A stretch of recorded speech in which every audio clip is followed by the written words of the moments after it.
Hello बच्चों, let's read this question. So this question says three forces starts acting simultaneously on a particle moving with velocity v. These forces are represented in magnitude and direction by three sides of a triangle ABC.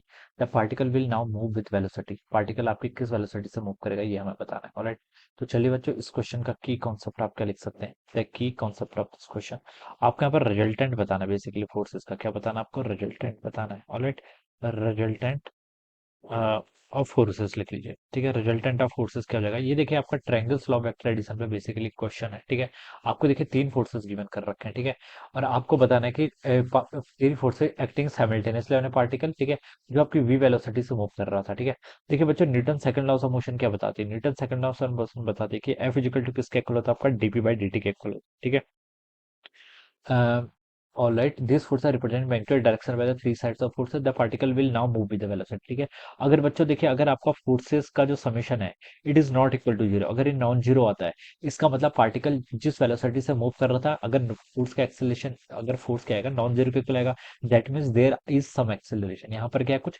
Acceleration होगा. तो particle की velocity either increase कर सकती है या फिर क्या कर सकती है, डिक्रीज कर सकती है. ठीक है, तो अगर फोर्स नॉन जीरो है तो वेलोसिटी क्या कर सकती है, आइदर इंक्रीज करेगी या फिर वेलोसिटी क्या करेगी, डिक्रीज करेगी.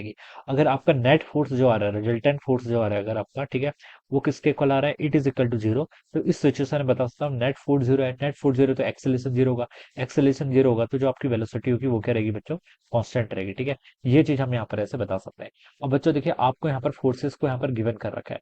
देखिए फोर्सेस ना आपके ये तीनों फोर्सेस को देखिए, ये आपकी इन तीनों फोर्सेस का समेशन देखिए ट्रायंगल्स लॉ वेक्टर एडिशन से आप बता सकते हैं. ठीक है, ये आपका ए बी वेक्टर है. ठीक है, this is A, this one is B, this one is C. ठीक है, A B plus B C plus A C, ये तीनों वेक्टर्स क्या हो रहे हैं, इन तीनों वेक्टर्स का अगर मैं समेशन करूंगा तो ये किसका आ रहा है, आपका इक्वल आ रहा है, आपका जीरो के इक्वल आ रहा है. A B plus B C plus C vector it is equal to zero. तो इन तीनों फोर्सेस का रिजल्टेंट क्या आएगा, आपका जीरो के इक्वल आएगा. ठीक है, तो तीनों फोर्सेस का रिजल्टेंट जीरो आया तो मतलब नेट फोर्स किसके equal zero. Net force zero तो उसकी जो वेलोसिटी होगी बच्चों वो क्या रहेगी, आपकी कांस्टेंट रहेगी. ये उसी वेलोसिटी से अगर ऐसा समझ में नहीं आता है तो देखिए बच्चों आप इसको कॉन्करेंट फोर्सेस की फॉर्म में बता सकते हैं. देखिए फोर्सेस वेक्टर्स, फोर्सेस नहीं वेक्टर्स की प्रॉपर्टी होती है कि आप वेक्टर्स की क्या कर सकते हैं, पैरेलल शिफ्टिंग कर सकते हैं.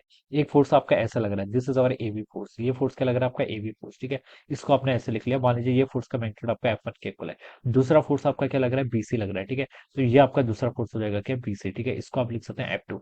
तीसरा फोर्स क्या लग रहा है आपका CA, CA फोर्स आपका ऐसा लग रहा है, दिस फोर्स इज कॉल्ड 3. ठीक है, तो ये फोर्स देखिए आपके इस पॉइंट से पास हो रहे हैं. इन तीनों फोर्सेस का देखिए जो रिजल्टेंट आएगा वो किसके इक्वल आएगा, आपका जीरो के इक्वल आएगा. कितना आएगा, देखिए इन तीनों का जो कॉमन पॉइंट है वो सेम है. तो हम बोल सकते हैं कि जो इनका रिजल्टेंट फोर्स होगा ये क्या है, आपका इक्विलिब्रियम पर है. किस पर है, आपका इक्विलिब्रियम पे. तो जो नेट फोर्स आएगा बच्चों उसके कारण वो क्या आएगा, आपका जीरो के इक्वल आएगा. तो यहाँ से भी हम इसको ऐसे बता सकते हैं. तो देखिए वेलोसिटी क्या रहेगी, आपकी कांस्टेंट रहेगी. तो जो फर्स्ट ऑप्शन में लिखा है we remains unchange, so this will be the right answer.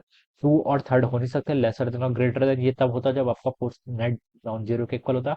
Fourth पे लिखा है we with the direction of the largest force BC, so this is also incorrect. ठीक है, इन तीनों फोर्सेस का रिजल्टेंट ही जीरो आ रहा है तो वेलोसिटी तो क्या रहेगी, कांस्टेंट रहेगी. तो बच्चों आप लिख सकते हैं कि option one will be the correct answer of this question. So I hope you all understood this concept. All the best and thank you so much.